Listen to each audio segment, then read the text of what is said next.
Seorang ahli virus di tanah air optimistis Indonesia segera pulih dari pandemi corona atau COVID-19. Apa alasan beliau dan bagaimana cara yang tepat menyikapi pandemi corona? Simak perbincangan Jawa TV bersama ahli virus atau virolog Muhammad Indro Cahyono berikut ini. Banyak pihak yang panik menghadapi pandemi COVID-19 di Indonesia. Banyak juga yang salah kaprah dalam langkah penanganan maupun pencegahannya.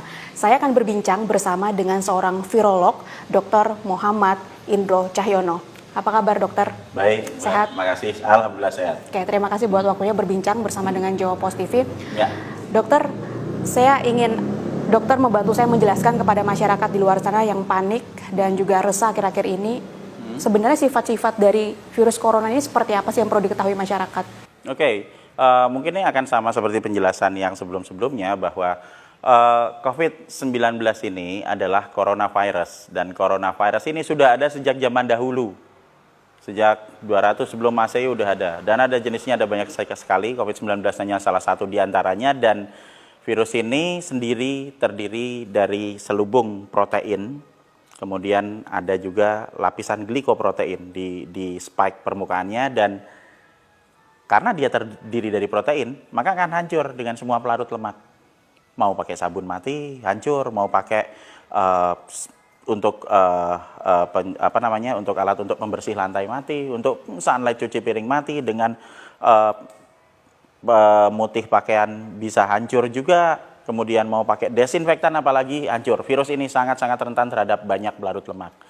Nah, kelebihannya adalah virus ini gampang nyebar. Karena di ujung, rahasianya adalah di ujung dari protein S, spike-nya itu ada daerah namanya RBD, Receptor Binding Domain, dan itu akan sangat mudah menempel ke reseptor yang ada di saluran pernafasan dan juga di beberapa organ dalam manusia lainnya. Oke, jadi untuk diri kita yang masih sehat ini harus dilakukan apa agar tidak tertular, atau gimana ketika tertular nantinya? Oke, sebelum kalau kita mau bicara tentang diri kita, apa yang harus kita lakukan? Maka kita harus tahu dulu bahwa virus ada di dua tempat. Satu di dalam tubuh, dua di luar tubuh. Nah, kita akan sedikit bermain mengenai analisa risiko di sini. Semakin banyak virus, semakin besar kemungkinan kita tertular. Semakin sedikit virus, semakin kecil kemungkinan kita tertular. Jumlah virus paling kecil saat ini ada di lingkungan luar. Pada saat ada matahari, pada saat ada panas, pada saat ada sinar ultraviolet. Sehingga virus ini tidak akan bisa tahan dalam lingkungan yang terang, yang ada sinar matahari, kemudian yang panas, ya kan? Dan kemudian yang kering. Dia sangat sensitif terhadap kekeringan. Sehingga jika di luar mungkin hanya akan bertahan sekitar 2-3 menit virus itu. Saat ini loading virus paling rendah ada di lingkungan luar. Sementara loading kita juga harus tahu tempat-tempat beresiko tinggi di mana jumlah virus paling banyak. Di ruangan tertutup, di ruangan yang sirkulasinya berputar-putar di situ. Kemudian yang lainnya lagi ada di tempat, sama seperti petunjuk yang ada di WHO, panduan yang ada di panduan yang ada di Badan Nasional Kesehatan Cina yang ada di Wuhan, maaf, bukan di WHO, tadi saya koreksi itu. Nah, itu menyebutkan bahwa transmisi terbesar itu adalah yang terjadi di ruangan tertutup, pertama. Kedua, adanya exposure virus yang dilakukan secara terus-menerus. Yang ketiga, exposure virus yang dilakukan dalam jumlah yang sangat besar. Berarti dari sini kita belajar tempat mana yang paling cocok dengan deskripsi itu. Ruangan tertutup, ada semburan virus berkali-kali, berarti ada banyak orang yang menyemburkan virus. Kemudian semburan virusnya terjadi dalam jumlah banyak. Di mana? Rumah sakit. Betul, di rumah sakit. Itu sebabnya sebagian besar korban ada di rumah sakit. Dokter, bagaimana dengan orang yang sudah terinfeksi dengan COVID-19 ini? Apakah ada gejala khususnya yang membedakan ketika kita influenza, radang tenggorokan? Gini, influenza karena virus influenza, radang tenggorokan karena bakteri, infeksi mungkin demam ataupun flu seperti itu karena COVID-19. Kita tidak bisa membedakan kecuali lewat uji lab. Tetapi kita juga harus paham juga bahwa di masa wabah seperti sekarang, apapun penyakit yang kita derita, tidak ada salahnya jika kita juga mulai waspada, oh jangan-jangan ini COVID-19.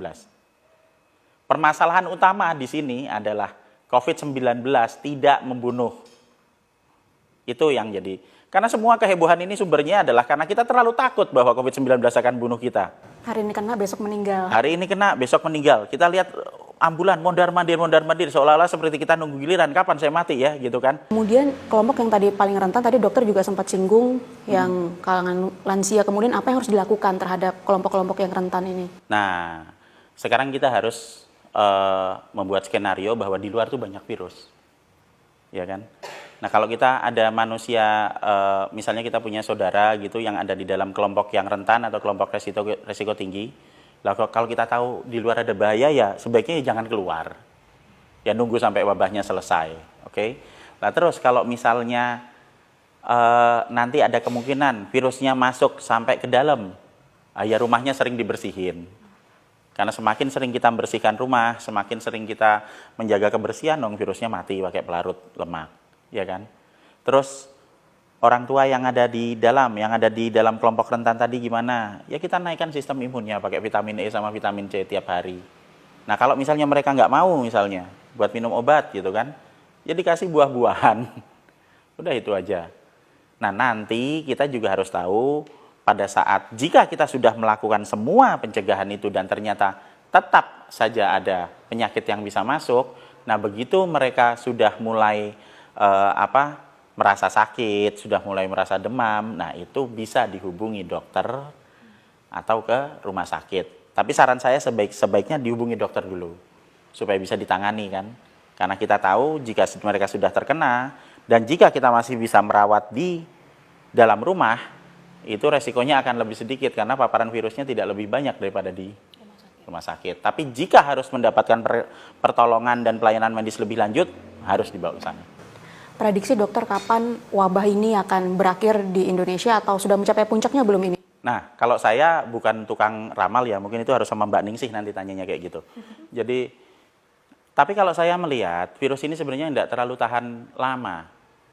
Gerakan massal membersihkan, melakukan pola hidup bersih, gerakan massal kita minum vitamin, kemudian nanti kita cuci tangan secara massal itu akan sangat mengurangi paparan virus yang ada. Dan kalau kita melakukan ini bersama-sama, mungkin sebenarnya dalam waktu beberapa minggu saja, 2 atau 3 minggu kita bisa selesai. Permasalahan virus ini simpel kok. Yang tidak simpel ini permasalahan gorengan virusnya. Virus ini akan selesai dalam waktu beberapa minggu. Gorengannya yang akan terjadi dalam beberapa bulan ke depan. Karena kalau sekarang kita lihat, permasalahan virusnya ini udah bergeser. Jadi bukan masalah virus lagi, tapi akan jadi ke masalah lockdown. Kan gitu. Orang-orang akan ribut mengenai masalah lockdown. Sebenarnya intinya kan di virusnya. Kalau kita tahu virusnya tidak berbahaya sebenarnya. Ya ini akan menimbulkan penyakit, betul. Tapi tidak menimbulkan kematian. Belum tentu menimbulkan kematian buat manusia normal. Nah kalau itu terjadi kan nggak ada semua kehebohan itu sebenarnya. Oke baik, terima kasih banyak Dokter Sama-sama, Mbak. Indro Cahyono atas waktunya berbincang bersama dengan Jawa Post TV.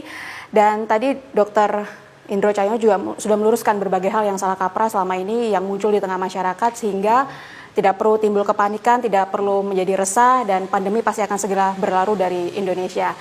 Demikian perbincangan saya dari Jakarta, Tim Liputan Jawa Post TV.